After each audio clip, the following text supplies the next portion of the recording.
Welcome back to Risky Conversations. My name is Jamie Lee. I'm an executive coach for smart women who feel allergic to office politics. And sometimes when my clients see office politics around them, it seems like the game is about throwing other people under the bus. But my clients don't want to do that. So I help them get promoted, get better paid without throwing anyone under the bus. Today, I am going to walk you through a trance.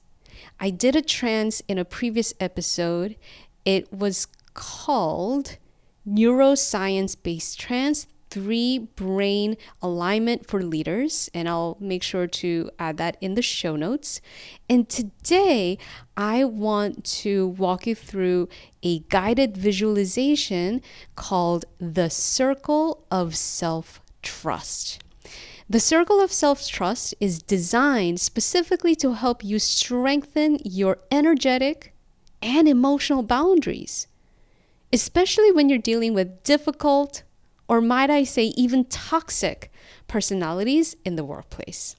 I don't know about you, but when I did work as an employee in the workplace, dealing with some of these very difficult personalities was the most stressful thing.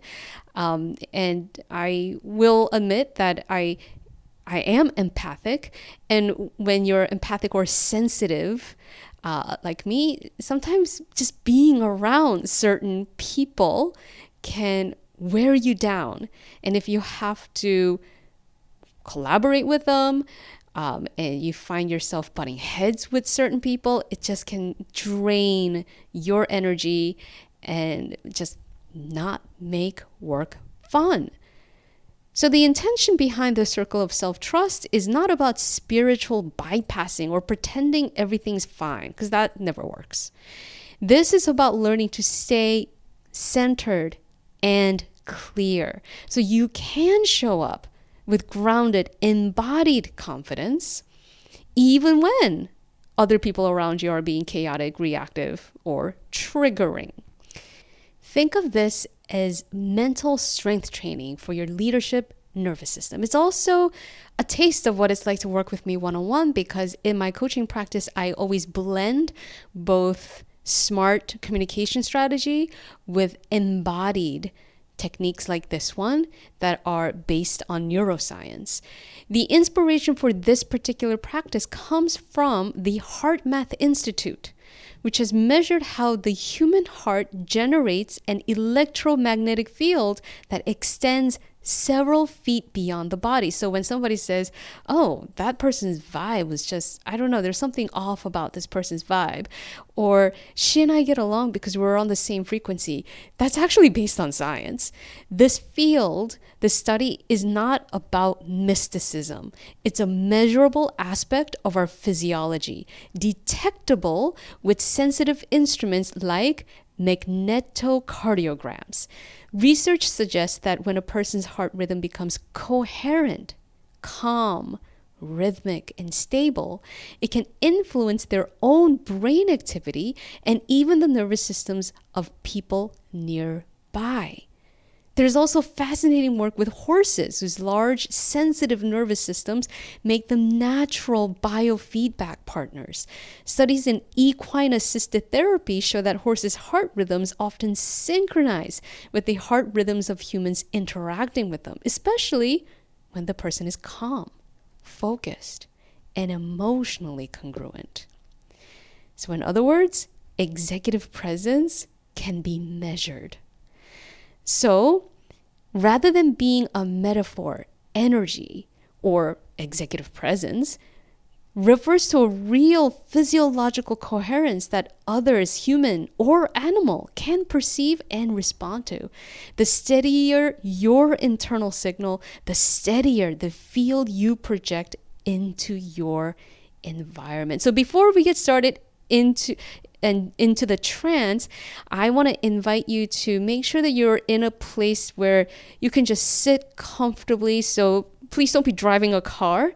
as you engage in this trance, because I will ask you to sit, breathe, and if you feel comfortable, close your eyes. So preferably please be where you won't be interrupted for about 15 minutes.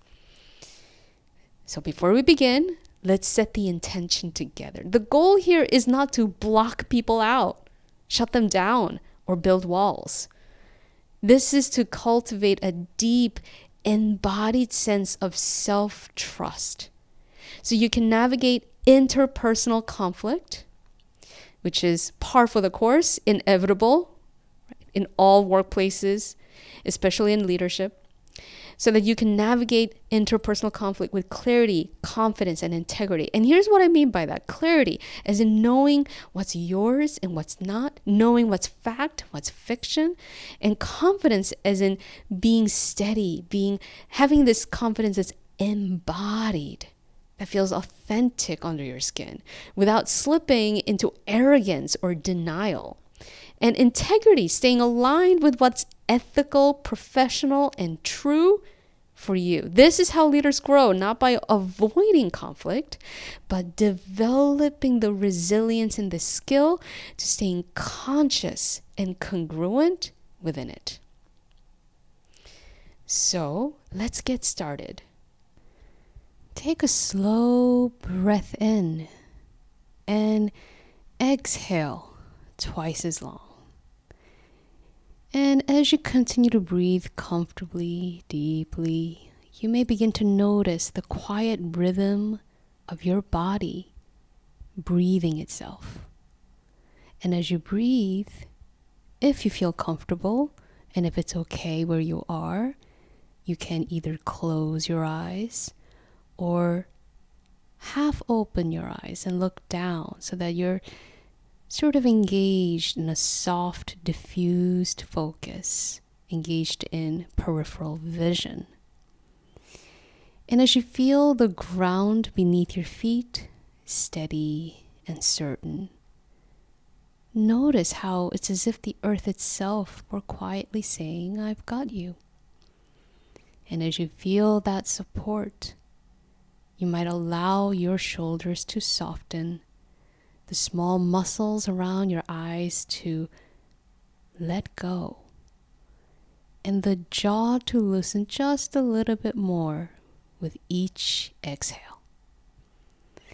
And with the next inhale, imagine sensing a warm, steady glow forming at the center of your chest, the calm energy of self-trust expanding softly with each breath.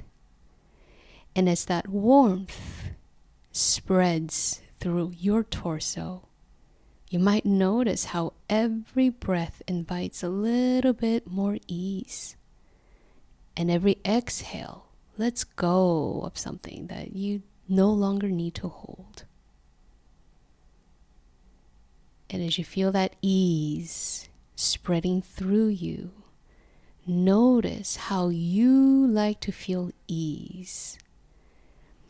You might sense a gentle spaciousness forming around you, a comfortable distance that breathes with you. And as you become aware of this gentle space, perhaps you can picture it as a circle of presence, soft at the edges, clear at the center. Inside the circle, your breath, your heartbeat, your calm intelligence. Outside, the swirl of other people's moods and noise, moving like a weather pattern in distance. And as you notice this difference, you may realize that your body already knows how to stay centered here, within this sphere. Outside, someone's tone may rise, and as it does, your breath naturally stays low and even. And outside, someone's words may press, and as they do, your thoughts may return to what feels like your calm center, and perhaps while noticing that you can choose what enters your circle. Now gently press your thumb and middle finger together, and as you breathe in, hold that touch for 5 slow seconds. 5, 4, 3, 2, 1. And as you exhale, gently release the touch, but allowing the calm to linger as the fingers separate. And each time you breathe this way, your body learns faster how to find this state once again. And as you notice the calm continuing to breathe through you and beyond you, you might imagine yourself in a familiar place in the near future. Perhaps it's a meeting room, a conference call, or hallway conversation. And as you picture that scene, notice how naturally your calm travels with you. The same steady breath, the same quiet awareness of your circle, your sphere of self-trust. You hear voices, perhaps the ones that used to unsettle you, and as you notice that sound, your thumb and finger gently meet once again, breathing in for 5, 4, 3, 2, 1. And as you exhale, releasing the touch, feeling the calm stay behind, stable, balanced, rooted, grounded, and present. And from that place, you might hear yourself speaking, voice even, words clear, grounded in your own timing, safe within your own sphere of self-trust. And as you hear that calm voice in your mind, you can imagine a second moment, perhaps later that same day, when the pace quickens, or maybe someone pushing for quick answers. And as the pressure rises, your body remembers what to do. You pause, you inhale slowly, bring thumb and finger together once more, holding the touch for 5, 4, 3, 2, 1. Exhale, letting the fingers separate, letting the exhale carry away anything unnecessary. And inside your circle, clarity gathers. Outside, the noise fades into distance, just like weather fades into distance. And you realize that you can trust yourself to be strong. And every time you practice this, the connection between your breath, touch, and confidence grows stronger until one gentle breath can bring it all back. So now, as you breathe again, comfortably and easily, notice the steadiness in your chest, the length in your spine, the quiet clarity of your thoughts. And press your thumb and finger together one last time, breathing in for 5, 4, 3, 2, 1. And gently releasing as you exhale. Feel how the calm remains even after the touch is gone. You've trained your body to remember this state, accessible anytime, anywhere, before a meeting, during a conversation, even mid-sentence. This circle, this steadiness, this quiet authority, it's always with you. And if you like, you can even imagine this circle shrinking to a size that you can hold within your palm so that you can slip it into your pocket or into your bag. And you can carry it with you anywhere you go. So take one last deep breath in and let it go slowly. and return feeling grounded, clear, and ready into this room. And you might feel yourself wanting to take a big stretch, and with a smile, opening your eyes, ready to claim your power, knowing that your clarity is your boundary and your integrity is your leadership. If you found this episode helpful, please leave a 5-star review on any of the podcasting platforms on which you are listening to this podcast. Past listeners have shared that these free workshops, free podcasts have helped them get hired, get promoted, and get paid more. Your review helps other people, other women, find the 100 plus free podcast episodes.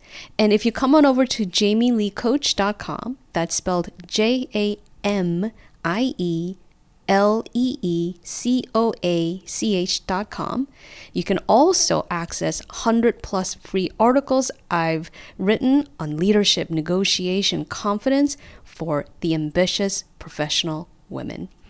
Until next time, please keep advocating for yourself. And remember, advocating for yourself is not selfish, it is an act of service.